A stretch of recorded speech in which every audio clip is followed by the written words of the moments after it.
بله، این هم از نامه ها و پیام های دوستان و بینندگان عزیز پیک شادی. تقاضا میکنم این شعر زیبا را از سعدی بزرگ علیه رحمه در برنامه تان بخوانید. چشم. برخیز که می رود زمستان، همراه با خواندن این مصرع خوب است از جای خود برخیزید. من میگم اجازه بدین یه کمی عجله نکنیم، چون تو این نوع شعرها برخیز و بنچین و اینا زیاده، هر بار بخوام بشینیم پاشیم زیاد جور در نمیاد. یه بار بخونیم ان شاءالله. برخیز که می رود زمستان، بگشای در سرای بستان.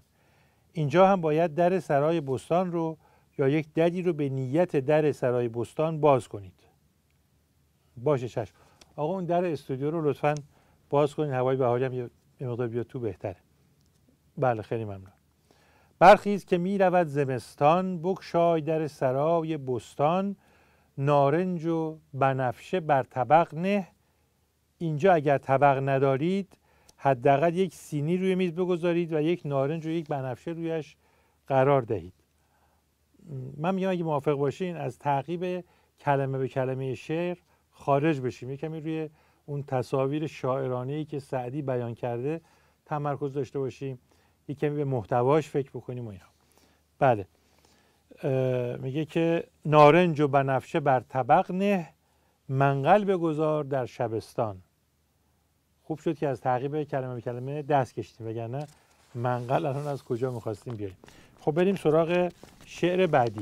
نه آقای مجری، کجا بریم؟ منقل رو آوردم تازه. من تو کی هستی؟ اینجا چی کار میکنی؟ این چیه با خود ورش آوردی تو استودیو؟ کت خدا آقای فینیتو هستم، این هم منقلمه. خودت همین الان گفتی منقل بگذار در شبستان. منقل یکی از پایه های ولایت فینیتوه. من با این منقل یه روستا رو رهبری میکنم. ببین، اولا منظور از منقل این منقلا نیست. ثانیا برش را ببر، کاراکتر انیمیشن هستی، احترامت به جای خود، ولی تو دنیای واقعی شخصیت ناجوج رو تداعی میکنی. با ولایت و منقل و این حرف آدم یاد بد موجودی میفته. برو همون روستای فینیتو، اینجا نمون. نه آقای مجری، من دیگه پامو تو اون روستا نمیذارم. باز چی؟ مگه چی میشه مثلا؟ اصلا من از اولش هم گفته بودم که کت خدای موقتیم. موقتی؟ تو 30 سال خون مردم روستا رو کردی تو شیشه، تازه الان یاد افتادی که موقتی هستی؟ الان اوضاع فرق میکنه، همه تو خیابون دارن اعتراض میکنن، تظاهرات میکنن، اصلا یه وضعیه. کت خدا آقا، اینجایی؟ 2 روز غیبت زده. ای بابا، آقا اینا رو کی راه میده اینجا تو همین تو استودیو؟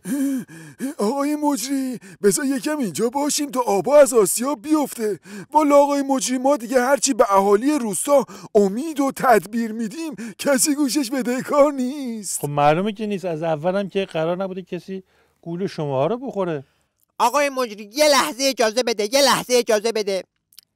اهالی محترم فینیتو، من جسم ناقصی دارم عقل نارسی دارم، اطرافیان دزدی دارم، شخصیت حقیری دارم.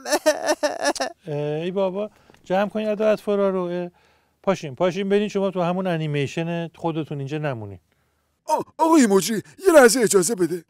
اهالی محترم فینیتو، ما در دوران پسا تحریم طیاره میاریم، کالسکه میاریم، گاری میاریم، منشور حقوق بشر میاریم، انگشت جوهری میاریم. وای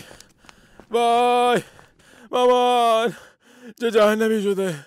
وای، معلوم نبود تو روستا چهارشنبه سوری بود یا جهنم بود. این بر آتیش بود، اون بر درقه بود. وای، اون بر کوکتل مولوتوف بود. چهارشنبه سوری یه روز بودا، اما اینا هر روز آتیش بازی میکنن. اصلا یه وضعی شده.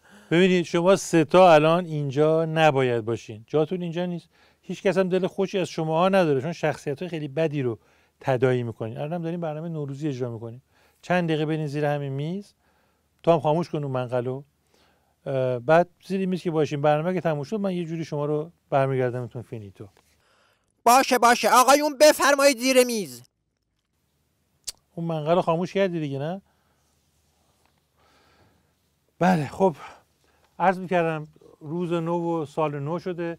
شعری از سعدی خوندیم که تبعاتش رو هم دیدیم. بریم به سراغ لسان الغیب حافظ شیرازی. صبا به تهنیت پیر میفروش آمد، که موسم طرب و عیش و ناز و نوش آمد. یه بیتی گفتی که 10 تا گشت ارشاد میطلبه. بابا پایین فوزونی نکنی که داشتیم از عجب گیری کردیم. از تصاویر نوروزی و بهاری در اشعار شاعران بزرگ ایران میگفتیم.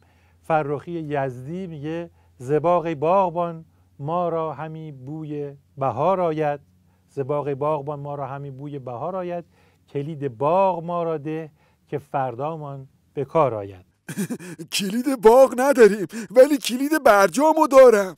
پاشین شما هر سه‌تون با هم، یالا پاشین بریم بیرون. اینجا اصلا جای شما اینجاست. بریم تو هم انیمیشن خودتون. عجب گیری کردیم. بریم. ما که هنوز آجیل نخوردیم که.